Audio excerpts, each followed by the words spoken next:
I just wanted to let you know I've created some videos to help you through some of the geometry part of Think Through Math. I know that a lot of you are struggling with passing some of those tests, so I wanted to give you some information to help you. Geometry is vocabulary, vocabulary, vocabulary, and you know, if we were at school, we'd get out our tip charts and we would get started on that, but you don't have your tip chart. So what I did is I created a Google Doc that I will share with you, and it is a tip chart. Basically, it has all the vocabulary that you should need for the unit on geometry to help you get through that. If you can print that out, that'd be great, and you can watch the videos and follow along, and then draw your pictures as you're going through. I have to go through fast. My phone is very limited on space, and it keeps cutting me off, so my videos are short in different sections, but they're there. So anyway, so I have to go through fast. So you'll have to either print that off, or you can copy all this down as we're going. You'll just have to stop and write stuff down as we go. I hope that helps you to get through your geometry part. I'll look at the measurement and data part, but I think that is perimeter and area, and we've already covered perimeter and area, so you should be okay on that, but if not, I can create a quick video for that as well. Okay, so the first word that we're going to look at is, I'll try to get this where you can see everything, is line. So a line, that is a straight line. The thing about a line is that it goes on in either direction with no end. So a line is always shown with an arrow on this and an arrow on this end, so that you know that it goes continuously on in both directions without an end. So that's a line. Okay, then we have a ray, not array like, sorry, I spelled that wrong, which is our multiplication picture. It's not that kind of array. It's just ray, like your friend Ray or your Uncle Ray. So ray is a straight line. It has a beginning point, so it shows a dot on one end because it starts here, but then it continues on in the other direction without end. So it has a one beginning point, and then it goes on in that direction with no end. So as opposed to a line, which has no beginning or end. All right, and then the last one of these would be a line segment. Okay, so a line segment, just like the rest of them, and it's a straight line, but a line segment does have a beginning point and an end point.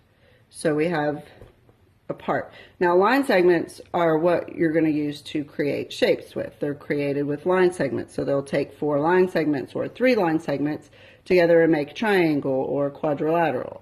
So looking at, okay, so then points. I didn't put point on your little tip chart, and if you got your tip chart, looks like this. If you didn't, it looks like this. If you can go and open your Google Doc, and it'll look like that. And see, I already have all the vocabulary for you. You're just drawing the pictures. Okay, so then I didn't put point on here, but a point is any spot on a line. So we'll call that point A, and this would be point B. So we would call that ray AB, or if we did 2 points here and we have D and C, this is line DC. Here we have line segment. So if I had, let's say, another line segment running right here, and we called this one BC and DE, we could say that, if I drew better, that line segment BC is parallel to line segment DE. Parallel lines. We've talked about parallel lines, so that shouldn't be anything new. Parallel lines are 2 lines that run next to each other. They are an equal distance apart, but they never touch as they're running next to each other. So examples, railroad tracks, the top line of this board and the bottom line of this board, or the side of this board and the side of that board. So parallel never cross, just like if you look at the L's in parallel, they're parallel lines. They're going to run right next to each other but never cross. Okay, so let me erase. I have a tiny, tiny board. And the next one would be perpendicular. Another one that you should know. I'm going to spell it wrong. I did. Yep, I knew I would. You can try to catch all my spelling errors. Miss Helms would love that. Okay, perpendicular lines. Okay, so let's say we have line, because it has two arrows, so it's going off in both directions without end, and we'll call it line CD. So line CD, for it to be perpendicular, line AB is going to cross it. And they're going to cross in a way that it forms right angles. Okay, so perpendicular lines, they cross, but they have to form right angles. And in this case, it creates 4 right angles. Now, if I just had something that looked like that, well, we're only going to have 1 right angle. Oh, I can't see it. I have to move my board over. Okay, so perpendicular lines. 2 lines that cross, they have to form a right angle. All right. Speaking of angles, I didn't put our angles on here because we've learned about angles. We know about angles. We should have all know what angles are, but just in case parents are watching and you don't know what the angles are, we'll go over those. Real quick, we have a right angle, which I just talked about, is a perfect corner. It's 90 degrees. It's like the corner of a piece of paper. It's when 2 lines cross, two perpendicular. Died, ran out of time or space or something. I don't know. I think I only get 5 minutes per video. So anyway, we were at congruent, same size, same shape. So an angle can be congruent to another angle. A side can be congruent to another side. Shapes can be congruent to each other. So anything that is same size, same shape can be an angle, a side, or a shape. Okay. Symmetry. We've talked a little bit, I think, about symmetry, not much, just in vocabulary. Symmetry means that I can take a shape, for instance, a square. That's a terrible square. But if I draw a line through the center, I have 2 identical mirror images of each other. So that's a line of symmetry. I can go this way, and that's another line of symmetry. I could actually go diagonal on a square, and these 2 parts are going to be identical. So a square has 4 lines of symmetry. Now if you look at a rectangle, okay, so I can go this way with a rectangle, and I can go this way with a rectangle. But if I try to draw a line of symmetry this way on a rectangle, yes, they both have these same parts, but they're not mirror images of each other. If I tried to fold this, the lines would not match up. They have to be exact mirror images. So this would have to be on this side and they fold that way. So this is not a line of symmetry. So we won't get too much into symmetry, but we'll talk about that a little bit more. Okay, so then you're going to move on to triangles. Triangles, we know what a triangle is, any 3-sided shape. There's several different types of triangles. So we have the right triangle, which we have a right angle, right? Connect it this way, and you have a right triangle. So the rule about a right triangle is that it must have 1 right angle, and then the other 2 angles are going to be acute. They have to be. Okay, so that's a right triangle. Then we would have an obtuse triangle, which means that I'm going to draw an obtuse angle. So I have an obtuse angle, and then if I connect that there, then now I have an obtuse triangle. So an obtuse triangle has 1 obtuse angle, and then the other 2 have to be acute. Okay, so that's an obtuse. Then we have an acute triangle. So an acute triangle, it looks similar to that. Means that all 3 angles are acute, all of them. Can't have anything else. So they're all 3 acute. Okay, so those are the 3 different types of triangles, of the angle parts of the triangles. Then we have 3 different types of triangles. I know that's kind of confusing. So you have an equilateral triangle. Equal means all the same.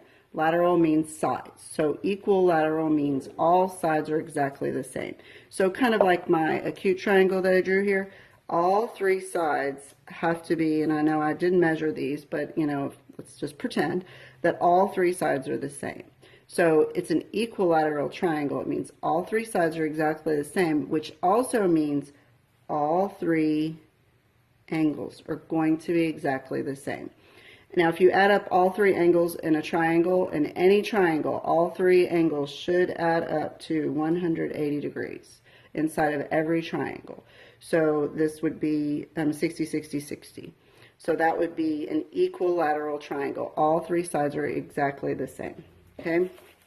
And then we have an isosceles triangle. So isosceles triangle would have to have two sides exactly the same. So I could do like a right triangle, I guess.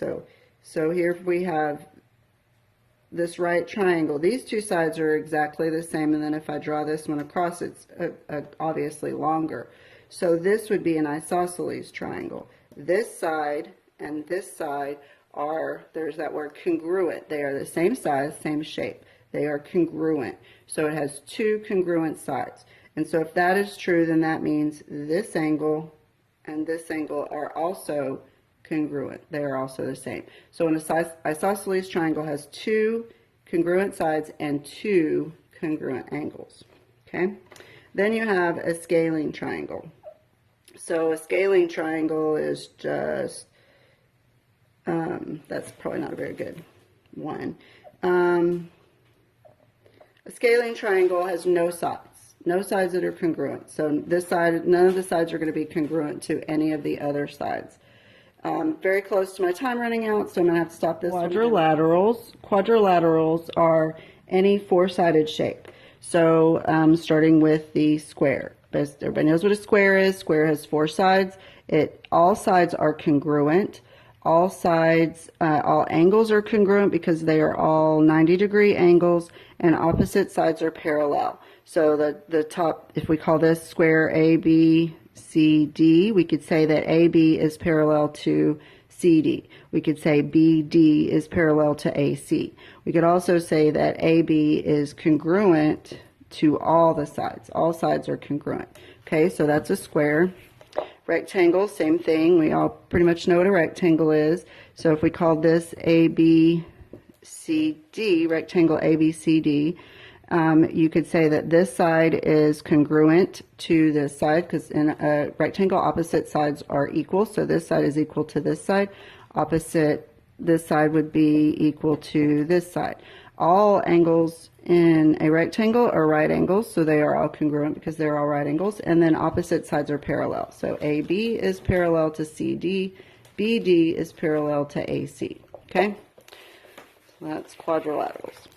All right, no, rectangle, sorry. Then we have a parallelogram. Parallelogram is very similar to a rectangle.